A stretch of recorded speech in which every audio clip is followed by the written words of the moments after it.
Lorena Henao Montoya.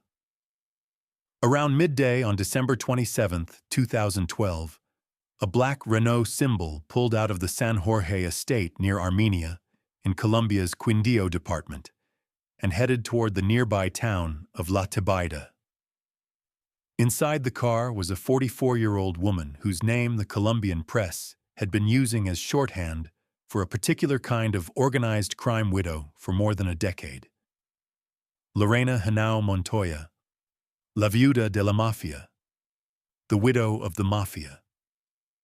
Riding next to her was a businessman named Lucio Quintero Marin, although Colombian court records would later identify him by his birth name, Luis Alberto Echeverri Monsalve, a former bodyguard turned business partner. In the back seat sat a 12-year-old girl, a relative of one of the household staff, getting a ride into town. Somewhere along the road between the estate and La Tebaida, two men on a high-cylinder motorcycle, dressed in clothing meant to pass for police uniforms, pulled up alongside the Renault. A second car, carrying two more men, blocked the road in front. The motorcycle stopped beside the driver's window. The shooters did not negotiate. They opened fire with large-caliber weapons. Lucio Echeverri died at the scene. The 12-year-old caught a round in her arm and would survive. Lorena Henao, hit 3 times, would be rushed to the small public hospital in La Tebaida, where she was pronounced dead later that afternoon. For nearly 30 years, Lorena Henao had been one of the most powerful and least understood figures in Colombian organized crime. She wasn't a sicaria. She wasn't a foot soldier. She was the keeper of the books, the manager of inherited fortunes, and according to Colombian prosecutors who spent 2 decades trying to charge her, the person who held the Henao Urdinola dynasty together long after most of its men were dead or imprisoned. By 2004, when she was finally captured in Panama, Colombian investigators would determine that she personally owned roughly 60% of the Grajals business group, one of the largest agro-industrial holdings in the Valle del Cauca. None of that money had come from sugarcane. She was born in Cartago, Valle del Cauca, on October 9, 1968, the youngest child and only daughter of a peasant family. Her 4 brothers, led by Orlando Henao Montoya, known by the alias El Hombre del Overall, the man in the coveralls, would go on to become the founders and senior lieutenants of what eventually became known as the Norte del Valle Cartel. By the time Lorena was 14, she was already the girlfriend of a man more than a decade older than her, a trafficker named Ivan Urdinola Grajales, who would become her brother's partner and eventually her husband. That marriage welded 2 of the most violent trafficking organizations in Colombia into a single dynasty. The scale of what that dynasty would eventually move is documented in a 2004 United States indictment cited by the investigative outlet Insight Crime. The DEA estimated that, by the time of that indictment, the cartel had exported more than 500 tons of cocaine, worth more than 10 billion United States dollars, through its Pacific Coast routes since 1990. That is the trade Lorena Henao married into at 14, and the trade she would inherit the financial management of by her late 20s, when Ivan Urdinola was captured in 1992 and later handed a 17-year sentence. The Henao brothers closed ranks around Lorena, and she quietly took over the management of her husband's holdings. She wasn't running cocaine routes herself. She was running the businesses that the cocaine money had built, which, in a country where the cartels relied on agro-industry to launder fortunes through legal commerce, was arguably more important than running the routes themselves. Then, on February 24, 2002, Ivan Urdinola died of a heart attack inside the maximum security facility at Itagüí prison. He was 41 years old, and almost immediately, rumors started circulating in Valle del Cauca that he hadn't died of natural causes at all. According to multiple Colombian journalists who covered the cartel beat at the time, the whispers pointed at Lorena. The theory was that she had him poisoned to gain full control of the family's assets. Nothing was ever proven, but the nickname stuck: La Viuda de la Mafia. What followed was a survival strategy that nobody in Colombian organized crime had really seen before. To protect herself from the rising rival Capo Diego León Montoya Sanchez, known as Don Diego, Lorena reportedly aligned herself romantically with Wilber Varela, the trafficker known by the alias Jabón. The journalist and former trafficker Andrés López, in his memoir El Cartel de los Sapos, claimed that this alliance was deliberate and purely tactical, designed to put Varela's enforcers between her and Don Diego. The investigative outlet Insight Crime later described the Norte del Valle cartel reorganizing around Varela with her direct support. She had effectively gone from widow to power broker in less than a year. She was never convicted of drug trafficking itself. That fact alone says something about how Colombian narco finance actually worked in the late 1990s and early 2000s. In 2004, Panamanian authorities captured her in an operation that also netted her brother Arcangel and her business partner, Lucio Echeverri, the same man who would later die in the car beside her. She was deported to Colombia, and rather than fight every charge, she pleaded guilty to a list of financial offenses: criminal conspiracy, illicit enrichment, acting as a financial proxy known in Colombian law as testaferrato, procedural fraud, bribery, and falsification of public documents. She and a businessman named Raúl Grajales were each sentenced to 8 years in a money laundering case tied to the Grajales business group. She served roughly 7 years of that sentence in total, moving from prison to house arrest in 2007. She was recaptured in 2010 after she was spotted shopping in an Armenia shopping mall, looking exactly like the wealthy widow she still legally was, and she was released, for the final time, from Cúcuta prison on May 24, 2011. And no, I'm not making that up. Less than 19 months after walking out of a Colombian prison, she was the most wanted target on a contract that had been quietly written by her late husband's own nephew. The investigation into her killing moved unusually fast for Colombia. The two shooters, both on the motorcycle, were chased by police after the killing and were eventually cornered in the El Caimo area outside Armenia, following a shootout. They were taken alive. By October 7, 2013, Armenia's 5th Criminal Circuit Court had accepted their guilty plea and sentenced both men, two cousins named Mauricio Andrés Montoya Arana and José David Rincón Arana, to a total of 458 months each, roughly 38 years and 2 months, for aggravated homicide and illegal weapons possession. According to investigators presenting the case, the cousins had not acted alone. They had been hired by a nephew of Ivan Urdinola, a man known by the alias Chicho, whose real name was Hector Mario Urdinola. The motive, the prosecution argued, was an inheritance dispute. The Urdinola family wanted assets they believed Lorena had quietly absorbed into her own holdings after her husband's death. They didn't want to sue her in civil court. They wanted her gone. Her daughter, Emma Juliana Urdinola Henao, had already been working her way through Colombia's criminal courts on a separate matter. In 2010 and 2011, she was sentenced to roughly 37 years for ordering the murder of a union activist named Jairo Alcides Giraldo Rey in 2007. The dynasty her parents built didn't end with Lorena. It kept generating victims on both sides of the killing. The road between the San Jorge estate and La Tebaida is still there. So is the small public hospital. The cousins remain in Colombian prison.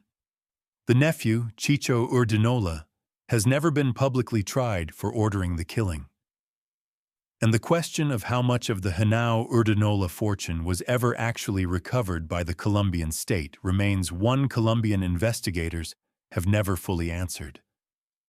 The next woman on this list never had a name attached to her at all. Officially, more than 8 years later, she still doesn't. Comandante Patti. In early January of 2018, a video began circulating across Mexican social media that, even by the standards of cartel propaganda from the period, was unusually direct. The Mexican journalist Francisco Landeta posted what became the most widely seen version on January 10th. Within 24 hours, major Mexican outlets including Infobay, La Silla Rota, Milenio, and Debate had picked it up and were publishing screenshots. The footage shows a woman kneeling, hands bound, blindfolded, on dirt. Armed men in tactical vests interrogate her on camera.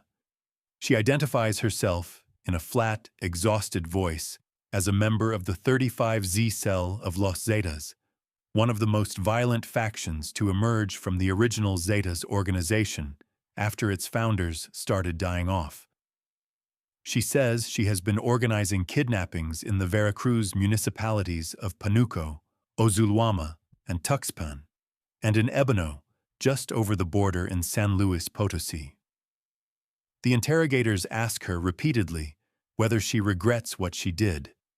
In language paraphrased here, she tells them she regrets nothing about any of it.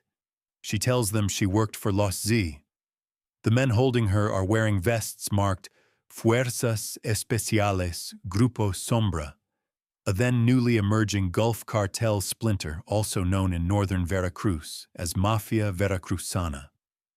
One of them, near the end of the video, addresses the camera directly. He warns anyone watching that nobody is going to play with Grupo Sombra, and even more so that nobody is going to try to pose as one of theirs. The video ends with her being decapitated, on camera, with a knife. That is the full extent of what is publicly verified about the woman known across Mexican narco-tracking outlets as Comandante Patti. Her real name was never confirmed. Her age was never confirmed.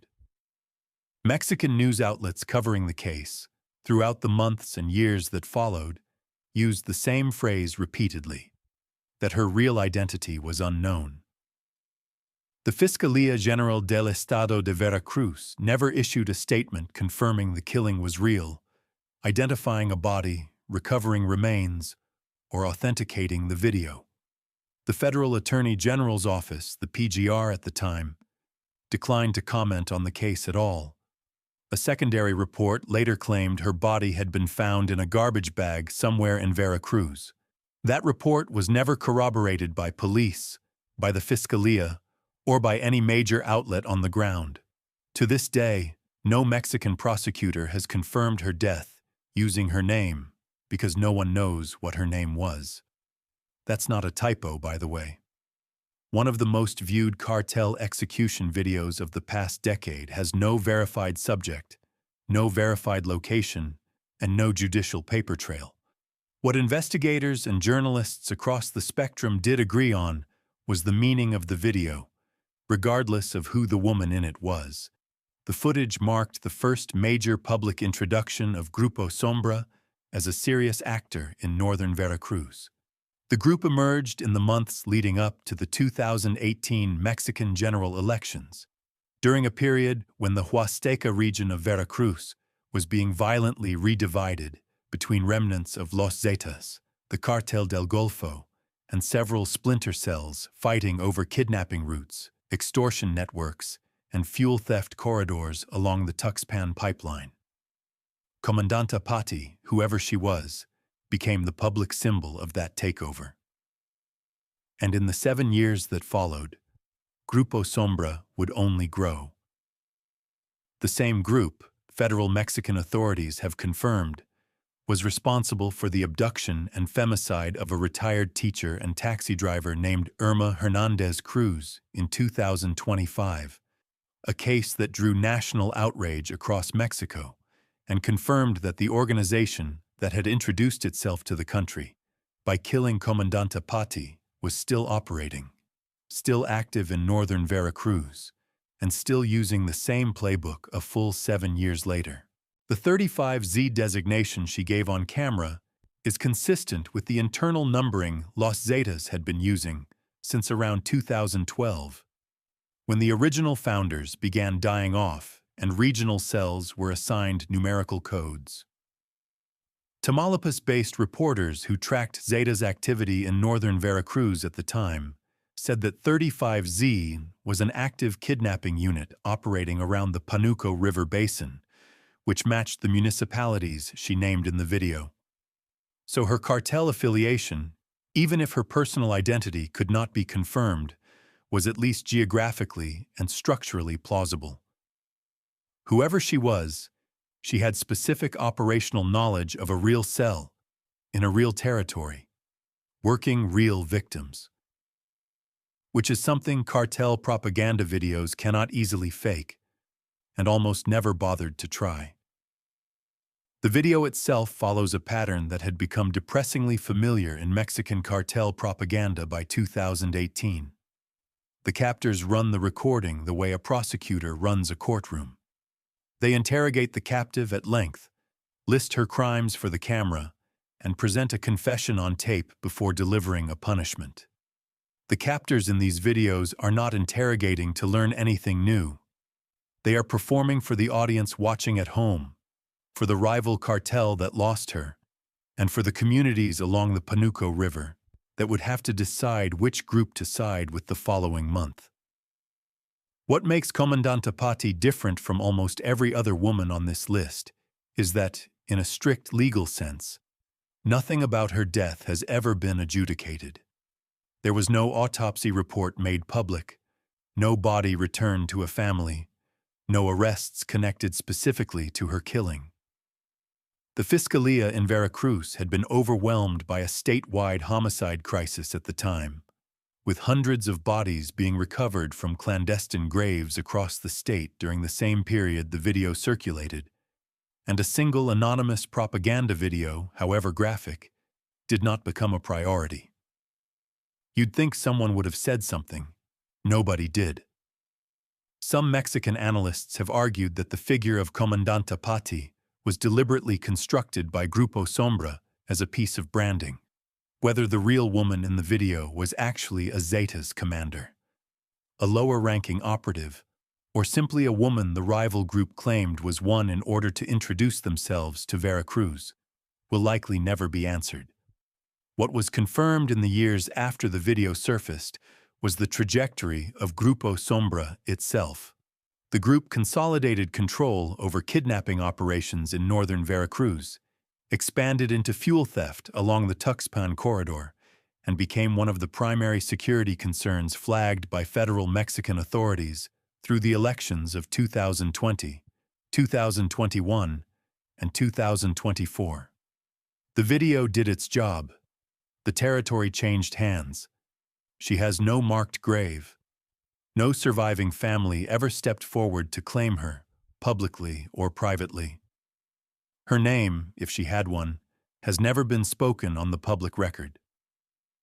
From an unidentified Mexican forest with no paperwork, the story moves to a manicure appointment in a working-class commune southwest of Santiago, Chile. Sabrina Duran Montero. On the morning of October 24, 2023, at roughly 9:30 in the morning, a 24-year-old woman was driving through Padre Hurtado, a working-class commune just southwest of Santiago, Chile. She was on her way to a manicure appointment. According to the investigation that the Fiscalía Occidente of the Chilean Ministerio Público would later open, a white Peugeot 3008 had been waiting near the intersection for approximately 20 minutes. At Alberto Blest Gana and Primera Transversal, the Peugeot moved. Gunmen inside it opened fire on her vehicle. Witnesses would later tell Chilean media that the shooters got out of the car, walked over to the driver's side, and continued firing at close range, in what Chilean street language calls the remate, the finishing. Major Leonel Muñoz of the Peñaflor precinct of Carabineros would tell reporters that the gunman opened fire at least 8 times in total. Other witnesses placed the number closer to 7. The shooters took her car, drove it across Santiago to the commune of Quilicura on the other side of the metropolitan region, and set it on fire. The woman they had killed was Sabrina Duran Montero. To Chilean police, she was La Ina, the leader of the family-run drug trafficking band of Población Las Praderas in Peñaflor. To the international press, she was the narco reina de Peñaflor. And to 439,000 TikTok followers, she was Joaquina Guzman, a wordplay name nodding directly to Joaquín El Chapo Guzman of the Sinaloa Cartel. She had been out of prison for roughly 1 month. She was born in Recoleta, a dense working-class neighborhood in northern Santiago, the youngest of 9 siblings.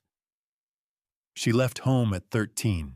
In interviews she gave to Chilean television in the years before her death, she said that she had run from a household defined by domestic violence and that she had survived on the street from the age of 14 by selling whatever she could get her hands on. By 17, she had her first significant brush with the criminal justice system, caught with 501 grams of cocaine paste and sentenced to supervised release. A vehicle-related theft conviction followed in 2019. Another vehicle theft case in 2020 was dropped by prosecutors. None of this, individually, was the resume of a cartel boss. Collectively, it was the resume of a young woman the system had repeatedly failed to redirect. On March 8, 2022, the Chilean Policía de Investigaciones, the PDI, executed one of the largest single-day drug-related operations in the recent history of the Santiago metropolitan region. More than 100 PDI detectives executed 14 simultaneous warrants across the Las Praderas 3 sector of Peñaflor. The operation had been built on months of undercover infiltration, with an embedded agent inside Duran's network. According to the Chilean outlet Mega Noticias, when the PDI breached her residence, she tried to flee through a 3rd-floor window and was tracked, briefly, by a police drone before being caught. The PDI seized more than 8 million Chilean pesos in cash from the property, more than 15 mobile phones, firearms, and drugs. The Fiscal de Alta Complejidad Occidente at the time, Pablo Sabaj, told Chilean media following her later release that she had been sentenced to 3 years and 1 day of supervised conditional liberty for drug trafficking, paraphrasing the prosecutor's own description, and that the sentence had carried specific monitoring requirements that, in his view, the conditional release process had not enforced strongly enough. She was held in preventive custody throughout the proceedings, and while she was inside, something strange happened. She got bigger online. The TikTok account under the name Joaquina Guzman climbed past 439,000 followers, according to La Tercera. Some of the videos were filmed from inside the prison itself, according to subsequent Chilean reporting. On Instagram, where the outlet La Silla Rota cited a separate roughly 86,000 followers, she posted dance clips, lip-sync videos, and styled photos. The branding was deliberate, the aesthetic was glossy, and the message it sent to rival groups in the western Santiago corridor, particularly to a rival female-led band that the Chilean press identified by the nicknames La Yoli and La Lili, was direct, even if she never said it out loud.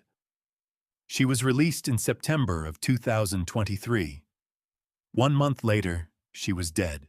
To rephrase that in simpler terms, she walked out of prison with more followers than when she walked in, into a neighborhood war she had publicly already won, and was assassinated within 30 days. The investigation moved quickly because the killers made a critical mistake. A mobile phone was left inside the burned-out vehicle in Quilicura. Investigators with the Fiscalia Occidente were able to map the phone's activity backward through cell tower data. Prosecutor Carolina Llanos, the fiscal subrogante de Análisis Criminal Occidente working the case, would later tell Chilean media, in language paraphrased here, that the phone had been fundamental to the investigation because the cell tower triangulation allowed investigators to identify the direct route taken by the people who fired the shots. That route led to a young man named Joaquín Cortés Casanueva. He was identified as a presumed material author of the homicide. There was one problem with arresting him for it. He was already inside the Chilean prison system. At the time Sabrina Duran was killed, Cortés Casanueva was sitting in preventive detention on unrelated weapons and threats charges, which meant he had ordered or coordinated her murder from inside a Chilean jail. Carabineros Major Leonel Muñoz, in the days after the killing, told reporters that they were widening the field of investigation, again in language paraphrased here. In a development that surprised almost no one in Peñaflor, Cortés Casanueva himself was killed in November of 2025, in the kind of internal cycle of liquidation that has come to define Chilean narco-violence across the past 5 years. The Fiscalia Occidente classified the killing as a planned contract murder linked to settling of accounts. As of mid-2026, the Ministerio Público is still investigating who actually ordered her death. The hit was paid for. The question is, who wrote the check? Sabrina Duran's family had been targeted before. Her father and a nephew had both been killed in similar circumstances earlier in 2023. The pattern wasn't random, and it wasn't isolated. It was Peñaflor consuming an entire family in the span of a single calendar year.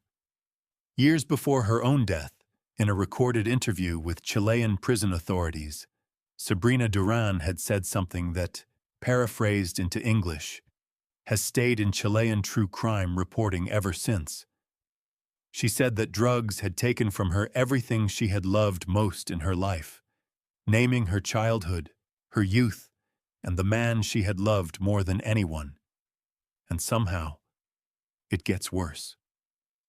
The same week she was killed, the Carabineros reported that the cocaine trade in the western Santiago corridor was operating at higher volumes than before her arrest. The arrest had removed her from the street. It had not removed the demand, the supply, or the territory. She left behind 2 young children.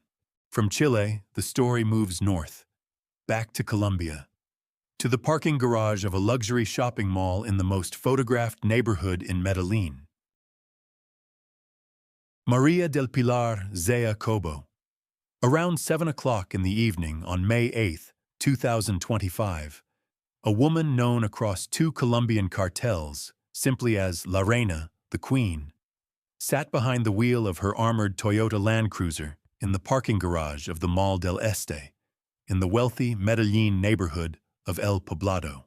Her boyfriend, the DJ John Freddy Toro Hincapié, known professionally as DJ Toro, had stepped out of the vehicle minutes earlier to buy drinks from the nearby food court. While he was gone, a man she knew, Andrés Arias, known across the Colombian underworld by the alias Chino Arias, walked over and got into the front passenger seat.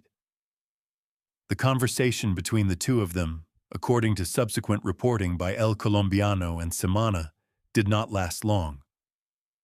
Arias drew a firearm, reportedly fitted with a suppressor, and shot her twice in the head and chin at close range.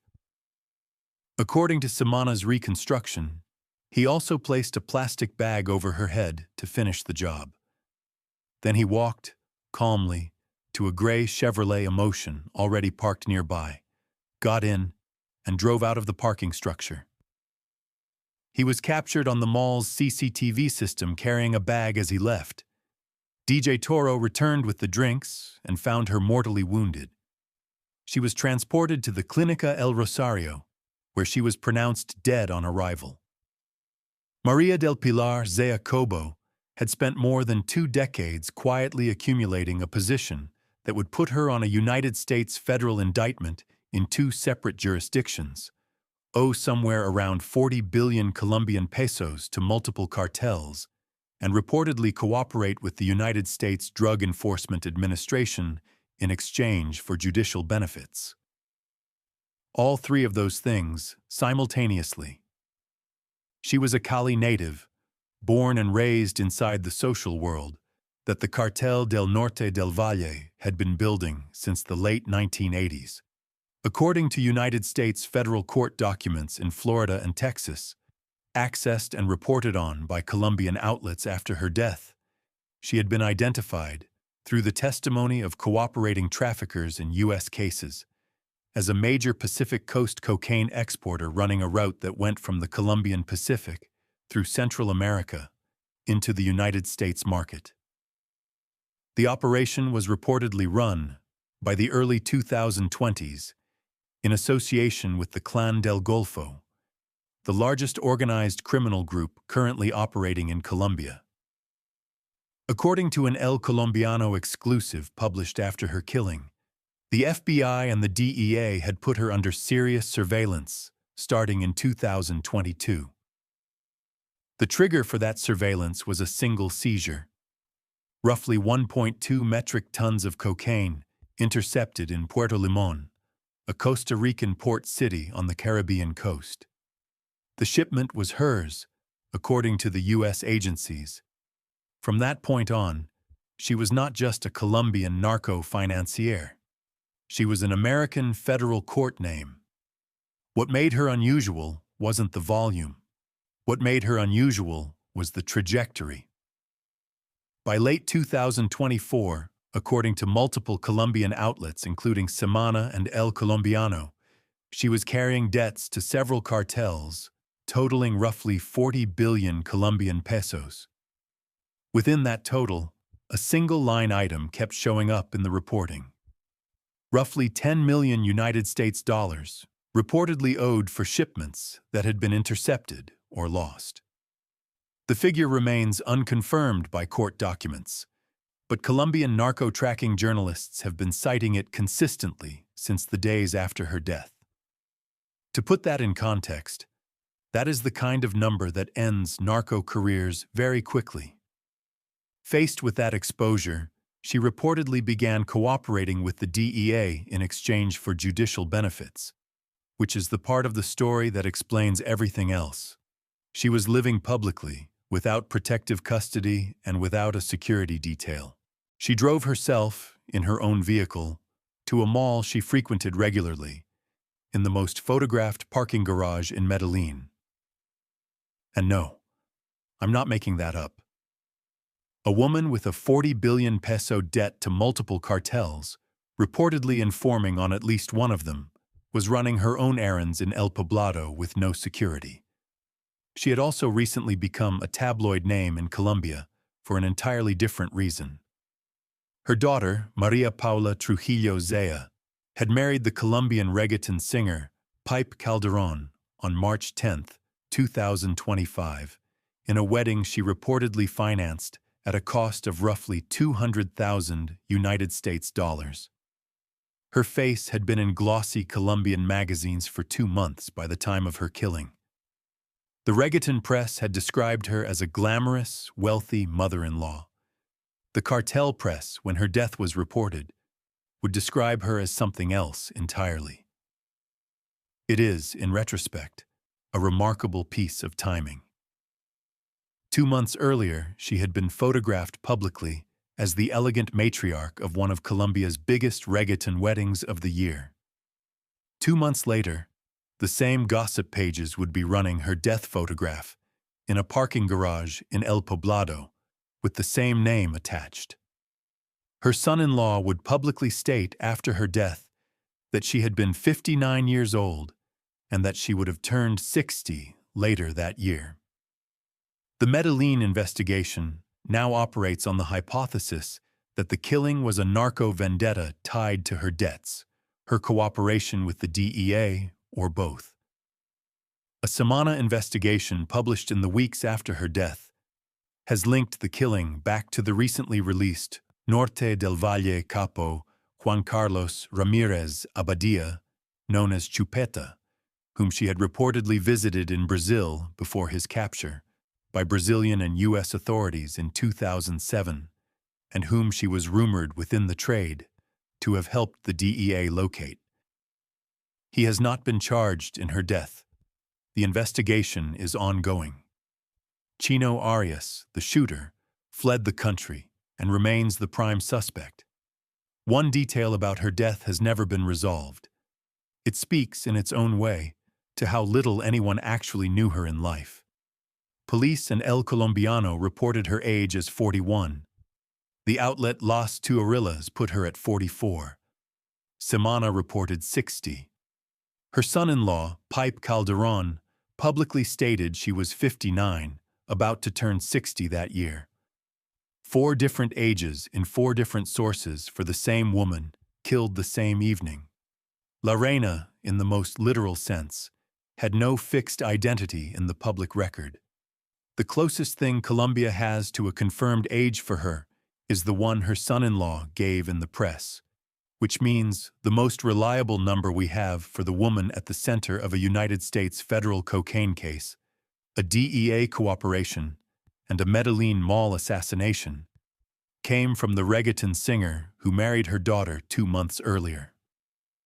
If you're getting something out of this video and you haven't subscribed yet, take a second and tap the button. It really helps the channel keep growing. Evelyn Pasos Rodriguez. In the early hours of August 15, 2025, residents of Cascadura, a working-class neighborhood in the north zone of Rio de Janeiro, were going about their morning when they noticed a body lying on Rua Cametá. It was wrapped in a bedsheet.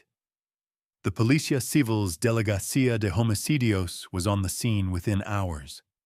The victim was a 28-year-old woman with bleached blonde hair, shot at close range in both the head and the thorax. The identification came faster than usual for a Rio homicide, because she was already a known figure in 2 parallel systems.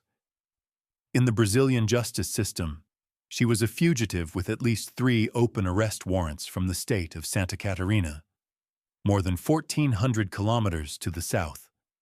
On social media, across Instagram and TikTok, she was a woman with more than 150,000 combined followers, posting videos that openly identified her cartel affiliation and her physical location. To both systems, she had been operating under the name Diaba Loira, the Blonde Devil. Her real name was Evelyn Pasos Rodriguez. She was a mother of 2. And the story of how she ended up under a bedsheet in Cascadura is, in retrospect, one of the most documented case studies of how a Brazilian woman can move from feminicide survivor to organized crime soldier to murder victim in less than 3 years. She was born in Tubarão, in the southern Brazilian state of Santa Catarina. Her father, according to interviews her ex-attorney Leonardo Reinaldo Duarte gave to Brazilian outlets after her death, was a reserve officer with the Santa Catarina Military Police, and her ex-husband had been a professional footballer. Before any of the names she would later be given, Evelyn sold homemade truffles and cosmetics, worked as a tailor, and had enrolled in law school in Tubarão. Then, in August of 2022, in the nearby city of Capivari de Baixo, her former partner, the father of her children, attacked her in front of those children and stabbed her in the chest and lung. She survived the surgery. The trajectory afterward, in the interviews she would later give to Brazilian media and to her social media audience, did not survive it. By 2023, she was a suspect in trafficking investigations in Santa Catarina. Police caught her transporting 7 kilograms of cocaine. She was released. The following year, she was arrested again, this time on charges of illegal weapons possession and association with a criminal organization, and the court placed her on electronic monitoring, She cut the ankle bracelet, was placed on a second one, cut that one too, and went on the run. By the middle of 2024, she had moved more than 1,400 kilometers north and into Rio de Janeiro, sheltering inside communities controlled by the Comando Vermelho.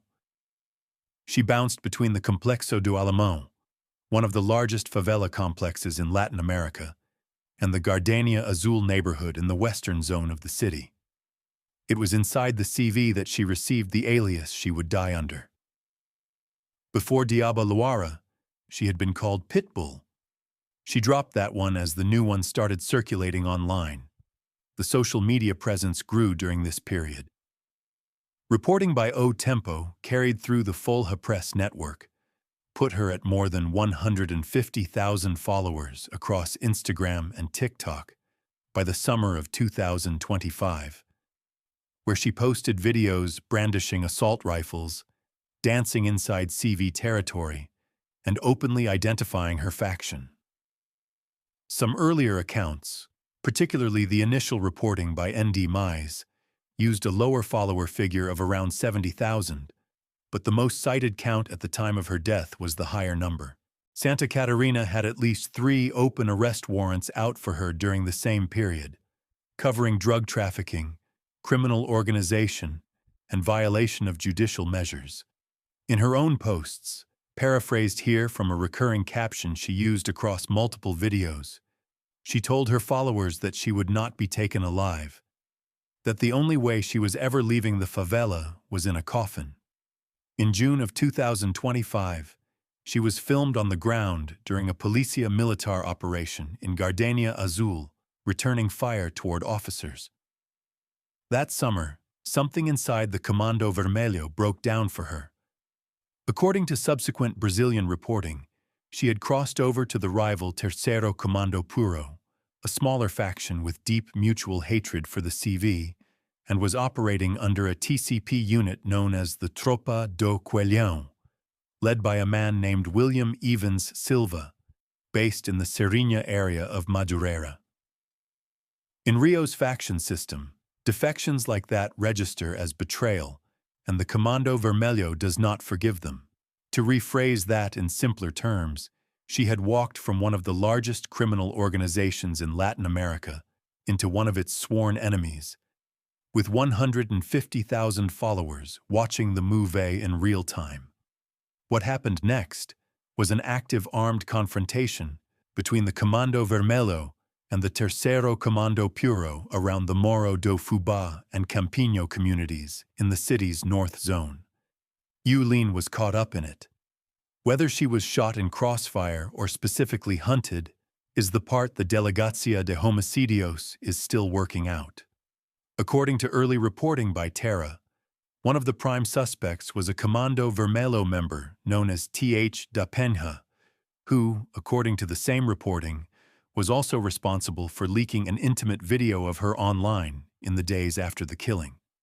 Brazilian reporting has separately flagged a different man with a similar alias, Tiago Pereira Barbosa, also known as TH, a Terceiro Comando Puro leader who was killed by police in Vargem Grande in 2025, as a person sometimes confused with the suspect in her case. They are not the same man. Her body was found wrapped in the sheet on Rua Camatá in the early hours of August 15, 2025. Some outlets, including CNN Brazil, date the killing to the night of August 14th into the early morning of the 15th. Other outlets, including Metrópolis and O Tempo, place the discovery firmly on the 15th. She had spent 3 years rebuilding herself from a feminicide attempt into one of the most visible faces in the Brazilian drug war. The man suspected of killing her then attempted to keep degrading her after she was dead. No public arrests have been confirmed. The Comando Vermelho still controls the favelas she once posted from. Her TikTok account is still active. The most recent comments under her videos are mostly written in past tense. The next woman on this list died 11 years earlier in a different country, on a recording her killers chose to release to the world. Yesenia Pacheco Ramirez. Somewhere in northern Mexico, sometime in the middle of 2014, 4 women were forced to kneel in an open field.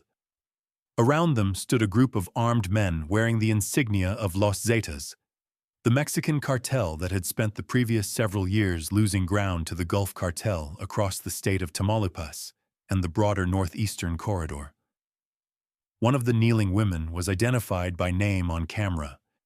She gave her age, the cartel she worked for, and the name of her commanding officer in the Gulf Cartel's hierarchy, a man known by the alias El Comandante Gallo, operating out of the port city of Altamira. Then she and the other 3 were killed and dismembered, on video, by their captors, who released the footage publicly through narco-tracking blogs like Mundo Narco.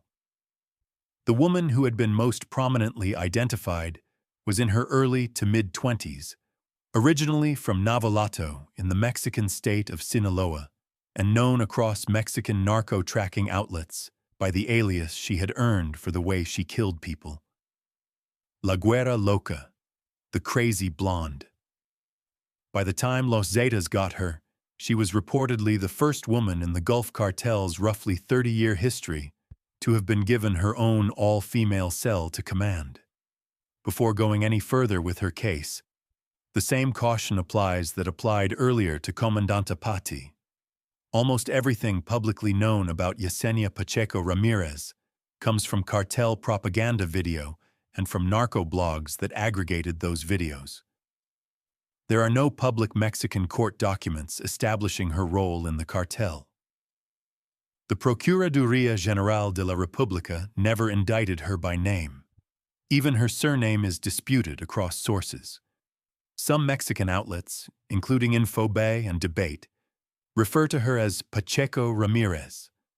Others, including the version of her own confession captured on the execution video itself, give her name as Pacheco Rodriguez.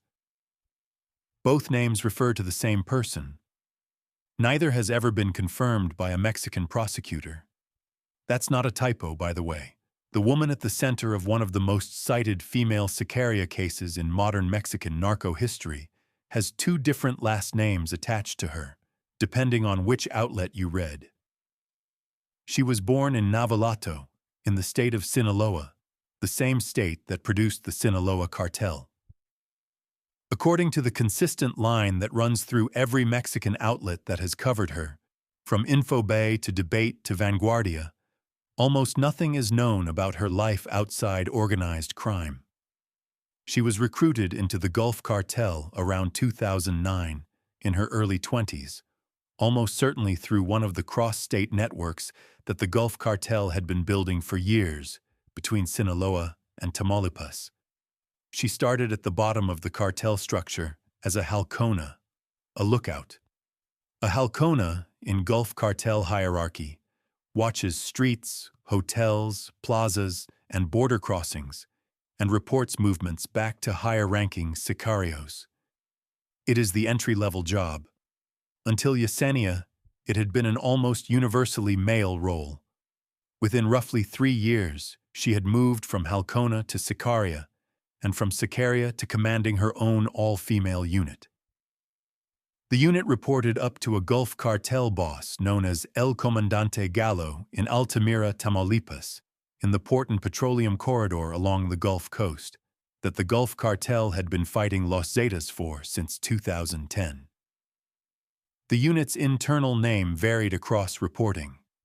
Las Hienas, the hyenas, was the most common version.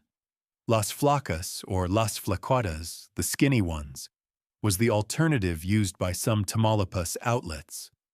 What was consistent across the accounts was the unit's assignment. It was dedicated to kidnapping and killing Los Zetas operatives inside Gulf Cartel territory, and it was given the operational autonomy to do so however its leader saw fit.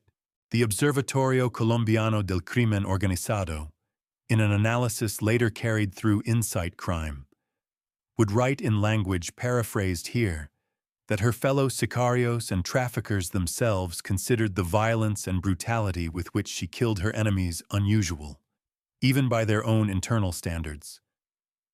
That assessment is rare, coming from inside the same cartels that built the unit. Her reputation was built on cruelty, not numbers. The story that cemented her standing inside the Gulf Cartel and effectively named her was a viral video circulated around 2011 in which she was filmed killing a captured Los Zetas member on camera in a manner the propaganda blogs of the period described in detail. That single video did two things at once. It made her a senior figure inside her own cartel, and it put her at the top of the priority list for Los Zetas. Los Zetas got to her in 2014. They caught her along with 3 other women said to be working for the Gulf Cartel. They transported the 4 women to an open field somewhere in northeastern Mexico, and they recorded the entire interrogation on camera. In the recording, she identifies herself, gives her age, and names her commanding officer, paraphrasing in English what she actually said on tape. She does not beg. The 4 women were then killed. Their captors used a machete to cut her throat, allowed her to bleed at length, and then dismembered her. The footage was disseminated through Mundo Narco and similar outlets as a message to the Gulf Cartel and to any woman considering a role inside it. Her remains were reportedly recovered in July of 2014. The relevant state Procuraduría never released a formal statement on the identification or on the cause of death. No arrests were ever publicly tied to her killing specifically. And somehow, it gets worse. Los Zetas re-released the video in September of 2019, more than 5 years after the killing, in what Mexican analysts described at the time as a renewed propaganda push. That re-release is when most of the English-language international coverage of her case actually appeared. By the time the rest of the world found out who La Guerra Loca was, she had been dead for half a decade. Las Hyenas, the all-female unit she had built, did not survive her. Other women would take similar roles in other Mexican cartels in the years that followed.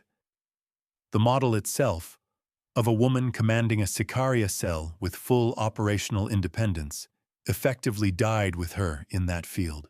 Almost a decade later, the same pattern of a publicly broadcast move, followed by a quick execution, played out in a Brazilian state capital most people outside Brazil have never heard of. Carina Regiane de Assis Mauricio. On the afternoon of February 7, 2024, a young woman was walking through Setor 2, a neighborhood the Policia Civil de Rondônia has flagged for years as a hub for drug dealing and prostitution in the city of Ariquemes, in the Brazilian state of Rondônia.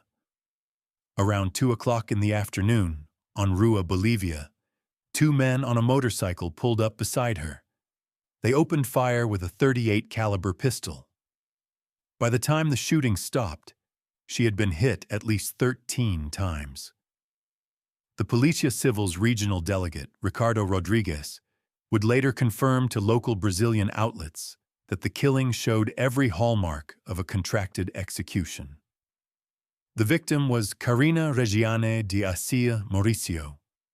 She was reported in different Brazilian outlets as 20 years old and as 29, and most national outlets simply described her as a young woman with no public birth record available to settle the question. On social media, she was Ariela, a Luarinha do Tráfico, Ariela the little blonde of the trade. By some accounts, she had arrived in Ariquemes the day before she was killed.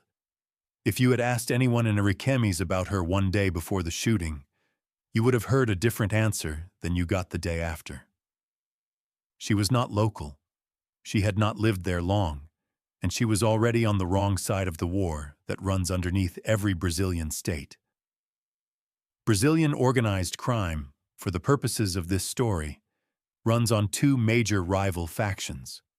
The Primeiro Comando da Capital, the PCC, is São Paulo-based, dominant across most of the South, and has expanded northward and into the Amazon interior over the past 15 years.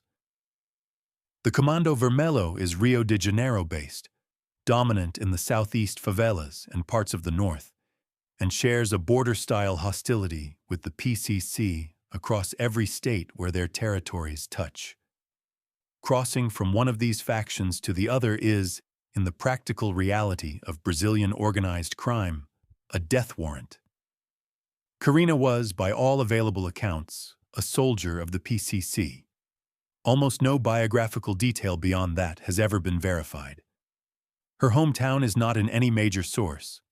Her age is disputed by a decade, and how she entered the trade is not on the public record. What is on the record is what she did with a phone on December 27, 2023, in a video she chose to publish on her own social media.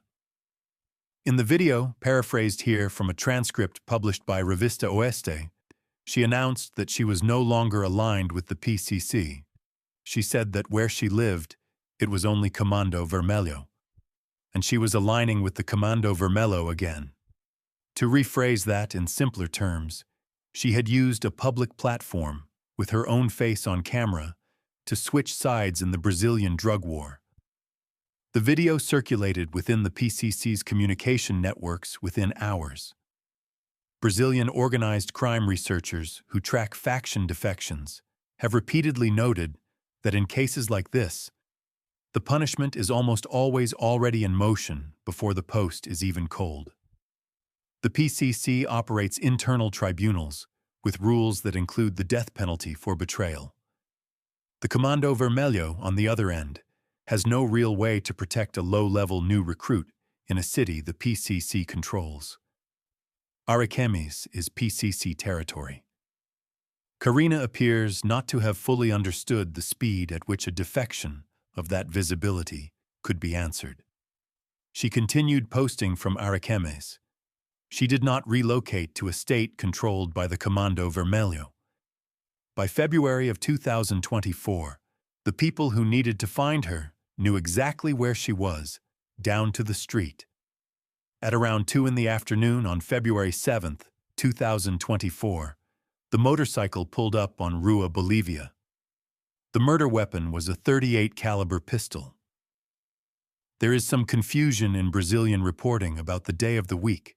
The largest national outlets, including Metropolis, ran with February 10th, a Saturday. The original local Rondônia outlets, including Portal CM-Cite and Ariquemes 190, ran the case from the start with the correct date of February 7th, a Wednesday. The local outlets had the better sourced date. The Polícia Civil de Rondônia opened the homicide investigation under Regional Delegate Ricardo Rodrigues. He told local outlets that it was premature to definitively name a motive, in language paraphrased here, but that he could not rule out that her recent defection from one criminal faction to another had triggered the killing. Anyone following the case in Ariquemes understood the careful phrasing as a legal formality. The motive had been published on her own Instagram by her 6 weeks earlier. The investigation reportedly led to the arrest of a young man known by the alias Chucky. He was detained with drugs and with a .38 caliber pistol consistent with the murder weapon. According to local police statements, he confessed to the killing. He also identified himself as a member of the Comando Vermelho. He stated that he had traveled into Rondônia specifically to carry out the contract on Carina, with sources conflicting on whether he came from Porto Velho or from Rio de Janeiro. A single weekly sourced outlet later named him as Mateus Rogério Machado Castro, 21 years old. That identification has not been corroborated by the Polícia Civil or by any national outlet. You'd think someone would have said something. Nobody did. If Chucky's confession holds up in court, it complicates the simple narrative of a PCC executing its defector. It would mean the faction she was joining killed her, not the faction she was leaving. Why the Comando Vermelho would order the death of a new recruit it had just publicly accepted is a question that, as of mid-2026, has no answer on the public record. One theory floated by Brazilian organized crime researchers is that the Comando Vermelho did not trust the speed of her defection and saw her as a potential PCC infiltrator. Another theory is that the killer was lying about his affiliation under interrogation to misdirect investigators. Neither theory has been confirmed.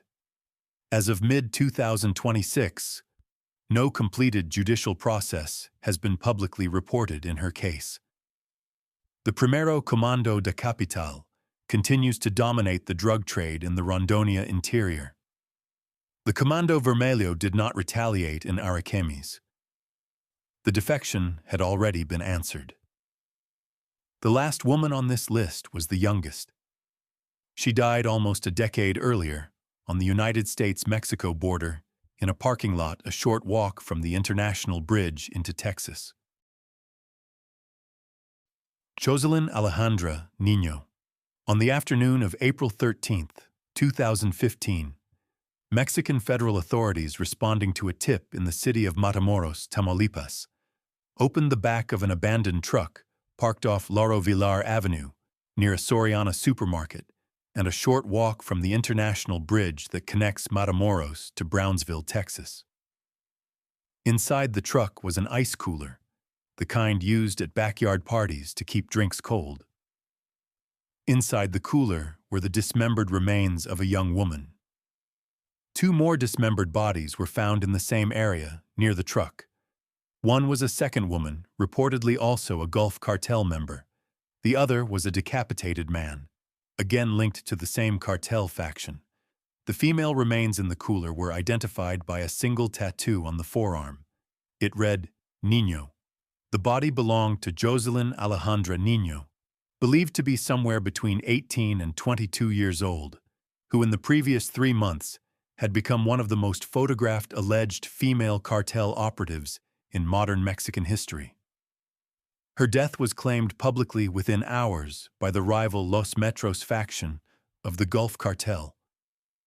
In a series of social media posts that included photographs of her body and a written threat addressed to anyone still aligned with her side of the cartel.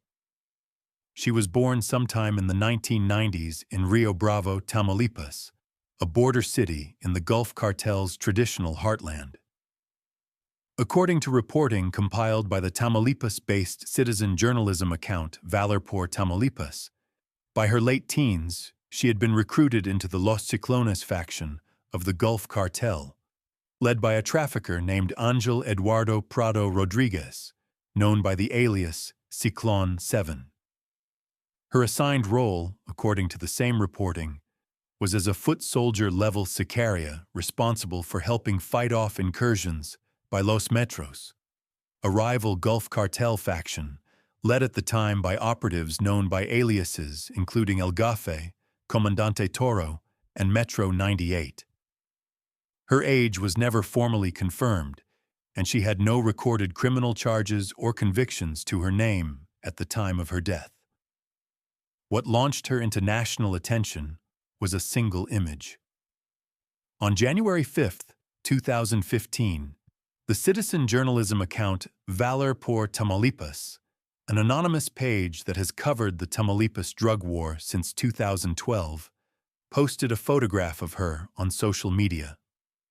In the photograph, she was wearing tactical body armor, holding a firearm at her hip, and looking directly at the camera. Within hours, the image was being shared across Facebook and Twitter, eventually picking up more than 40 shares and more than 1,500 likes on the original post. By Tamaulipas social media standards, that was a viral event.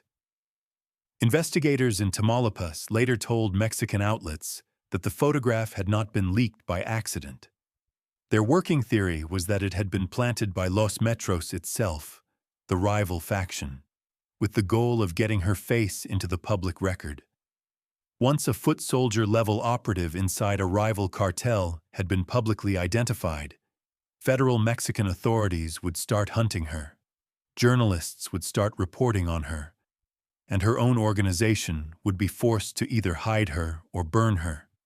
Inside a war between two factions of the same cartel, getting a rival operative officially identified can sometimes be just as useful as killing her directly.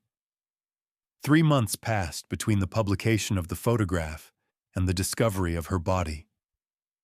During those 3 months, she was profiled in Mexican tabloids, in English-language true crime outlets, and in academic commentary on female sicariato. Some outlets described her as the leader of a women-led cell known informally in the Mexican press as the Cartel de las Flacas, the cartel of the skinny ones, a reference both to her physical build and, some commentators argued, to the worship of Santa Muerte common among low-ranking sicarios at the time.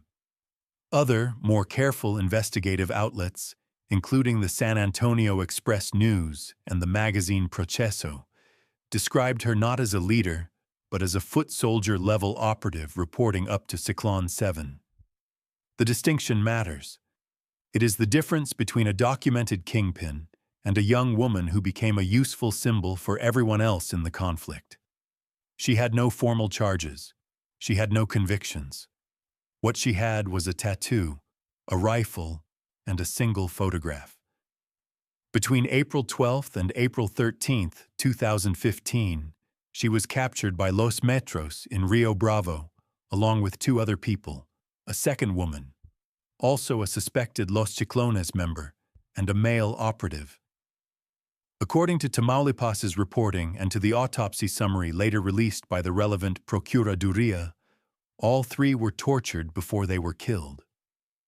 Jocelyn Niño was executed with a single gunshot wound to the head before being dismembered. The bodies were then divided across the abandoned truck and the cooler in the Soriana parking lot off Lauro Villar Avenue in Matamoros. Los Metros did not allow the discovery to stay anonymous. Within hours of the bodies being found, the same kinds of social media accounts that had originally published her January photograph were posting images of her body and a written message addressed publicly to anyone still working for Los Chiclones. The message, paraphrased here into English, warned them that this would happen to anyone supporting her faction, and it was signed by a Los Metros operative known by the number 65. That operative himself was reportedly killed in an ambush in Tamaulipas on March 23, 2015, 3 weeks before the cooler was found, which means the man whose name was on the threat against her had already been dead before her body was discovered. The Procuraduría in Tamaulipas confirmed the recovery of the bodies. They never publicly indicted anyone in her death. The Rio Bravo to Matamoros Plaza war between Los Chiclones and Los Metros continued for several years after she was killed, with new operatives, new aliases, and roughly the same playbook. Jocelyn Niño's name is still cited, more than a decade later, in academic studies of female sicarias in Mexican organized crime. Professor Andrew Chestnut of Virginia Commonwealth University, in an interview given to international press in the immediate aftermath of her death, said in language paraphrased here that, since 2007, when former Mexican President Felipe Calderón escalated the drug war, there had been a phenomenal growth in female assassins in Mexico because they could often operate more quietly than their male counterparts. He cited her case as one of the clearest examples of the trend. More than 10 years on, her exact age at the time of her death has still never been confirmed. 8 women across 2 continents and more than a decade, all dead before the systems they served were even mildly inconvenienced. Thanks for watching. Click here to see our next video.